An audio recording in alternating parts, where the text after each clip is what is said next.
there's a lot of twists and turns, and Carl, we know, who does so well with his 2-year-old, so I won't overlook him. Warmer spell last in, sorted on the exchanges close to the off as they leave the start, and they're sent on their way. Warmer spell, one of the slowest into stride. Gushing Gold away to the right-hand side, and Battle Cry in the all-blue colours are the first two to show. Dancing Gemini tracks the leaders in the striped jacket just ahead of War Rooms, and towards the right-hand side is Local Hero. That group of 6 to the right, completed by Warm Spell. Meanwhile, the trio up the centre are headed by Kingdom of Riches with Royal Zabeel in the noseband, the blue and white colours, and then behind these we have Ice Max. Out in the lead, it is just Kingdom of Riches on the stand side, narrowly from in second place. The grey, that's Ice Max, also in that breakaway group of 3. Over towards the far side, still headed by Battle Cry in company with Gushing Gold. Dancing Gemini, Warham's just pushed along. Local Hero in the stripes, and Warm Spell still travels well enough despite being towards the back, as Ice Max is now pushed along on the near side. Kingdom of Riches on the near side, Dancing Gemini in the centre. Over on the far side, Gushing Gold, and still right in amongst them at this stage is Battle Cry. Dancing Gemini in the centre has moved purposefully to join Gushing Gold and now take it up. Battle Cry back in third, no move from War Rooms, but Dancing Gemini has the advantage and is beginning to move away here from Gushing Gold in second. Battle Cry, War Rooms, then Warm Spell, but Dancing Gemini is taking these to bits here in the Flying Scotsman, and Dancing Gemini won by as much as 4 from Gushing Gold, War Rooms, Battle Cry, Kingdom of Riches, Warm Spell, Ice Max, Royal Zabeel and Local Hero. Dancing Gemini holds an entry in the Futurity back here a little bit later on, but today he has won the Flying Scotsman and made it a 4th juvenile victory from just 17 runners from Roger Teal. And Dancing Gemini, well, he got his pulse racing beforehand, he certainly will after, because that's possibly even more than 4. Gushing Gold, Warham's in third, just couldn't really quicken. And they finished pretty strung out, so the ground still looks as if it is a little bit testing, but Dancing Gemini has won that in the style of a nice progressive horse. Took him 3 races to get off the mark, but he did so in style last time, and he's done so in style again today. So Dancing Gemini is the winner.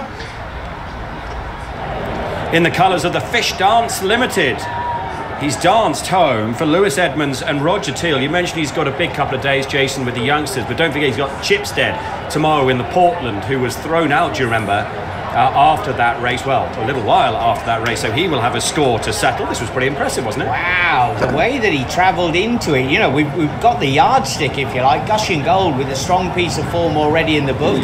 She commits over on the far side, was picked up. They looked to eyeball each other momentarily, but he really powered away late on. He really did. I know when he won at Newbury, Roger was thinking ideally he'd like to step him up, but I think he's still quite happy to stick him at 7 furlongs, because he's actually got plenty of gears as well about him. The way he can put a race to bed pretty quickly is a really good thing to have over 7 furlongs. And what does this tell us about Rosalian, who beat this horse by 15 lengths at Ascot 2 starts ago, runs in the Champagne tomorrow? Yeah, well, looks like our most exciting 2-year-old in this country, doesn't he? And he takes on 4 rivals in the Champagne Stakes. That's our first race tomorrow, but that is going to be exciting. And I know that the winning rider, Lewis Edmunds, he has managed to win on the big sales race on Just Frank. I can remember him winning on that, but that's a pretty big win for Lewis as well. Very, very nice. Might be his biggest, I'm not sure. Yeah, just down here at Lewis Edmunds. It's taken him a while to pull this horse up and come back to us, but Lewis, he did that very professionally. Do you think it was the extra experience that he had over some of the other runners that played into his hands? I think I'd be just going with the ability. I think he's got a hell of a lot of ability. He won very well at Newbury. I know Roger and Pat that rides him, they were very confident he'd come on a hell of a lot from his win at Newbury, and they were very confident that he'd take a good one to beat us today. I mean, he travels through that race so easy. He was a bit of an armchair ride for me, really, so it's just brilliant to get on them, and I can't thank Roger and the owner enough for sticking by me after I did win on him at Newbury. Sure. He's clearly a lovely horse and has an entry in the Futurity. Could we see him back here at Doncaster? He seemed to love it here today.